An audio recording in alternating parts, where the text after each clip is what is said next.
The Kansas City Boys Choir was founded in 1995 and the Girls Choir in 2006. Both are forums for the development and the enhancement of the mind through music. The choirs both perform regularly throughout the year, and the holidays is an especially busy time for the choirs. Here to talk to us about the upcoming performances and a little bit about the organization is Mr. Ali, who is the founder and the executive director of both the Kansas City Boys Choir and the Girls Choir. That's correct. Thank you for having us in your home. Absolutely. Thank you for being here. I'm so excited. It's a great place. Yes, it is. Good. And what inspired you to establish both choirs? Consuelo, that's a good question. I could probably tell you more about the Boys Choir because that's where it started. And people always ask me that. What in 1995, it was the Million Man March, Washington, D.C. I remember the guy at the end, there was a mandate, go back to your communities and do something positive. And I kept thinking, that's a great, powerful statement, but what could I do? And I thought, I'm a singer. I started a choir, a boys choir at that.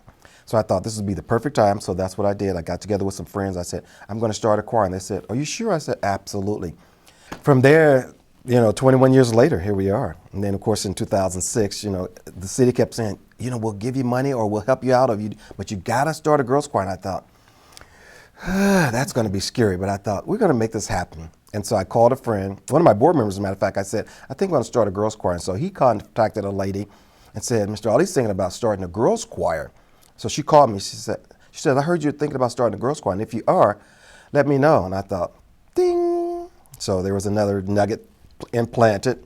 And I called her the next day and I said, let's have lunch.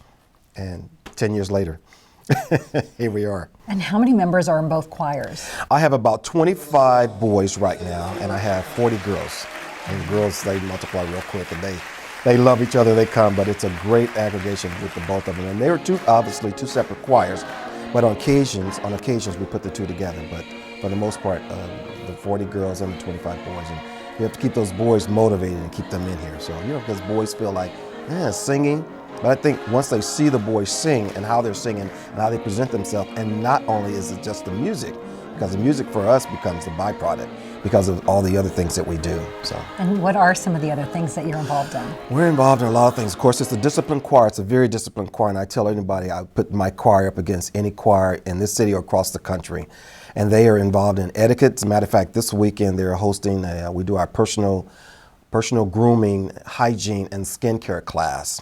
They have to do their etiquette class, they have to do their discipline class, they have to do their tutoring classes, they have to do their money management classes, and so it gets real broad. They have to do their community service as well, 60 hours of community service a year, and so we provide some of those in addition to what one of our workers, staff, volunteers, provides all the community service that we do as well, so it's very full. And you also have a great way of staying connected with those students who are no longer in the age range that's right. of the chorus. That's right. Once the ones that graduate, yes, we have what we call associates. So once you graduate from the choir, you become an associate of the choir.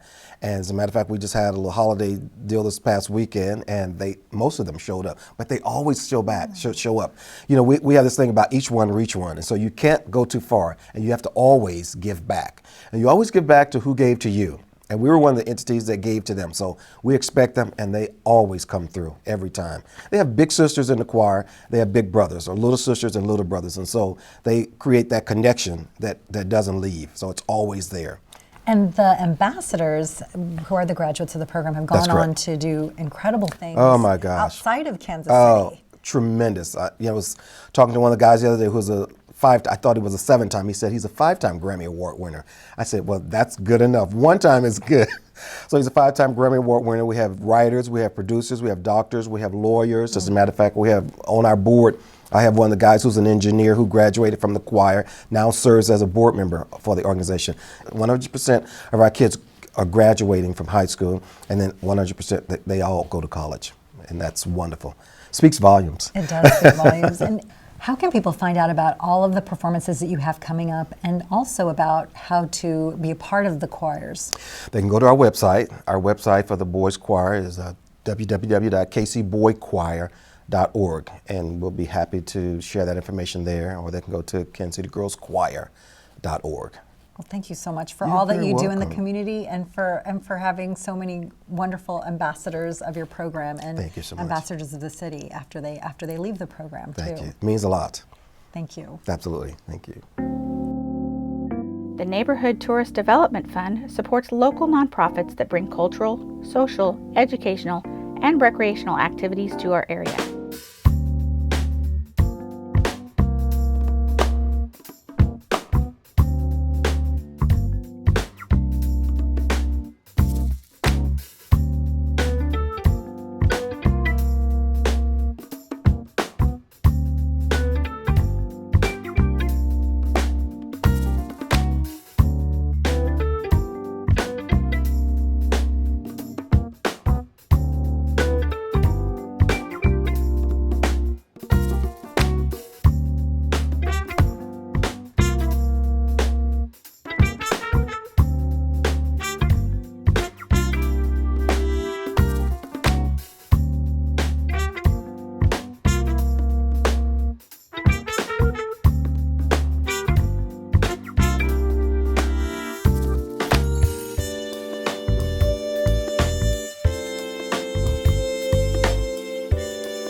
To learn about additional upcoming events, visit kcmo.gov/NTDF.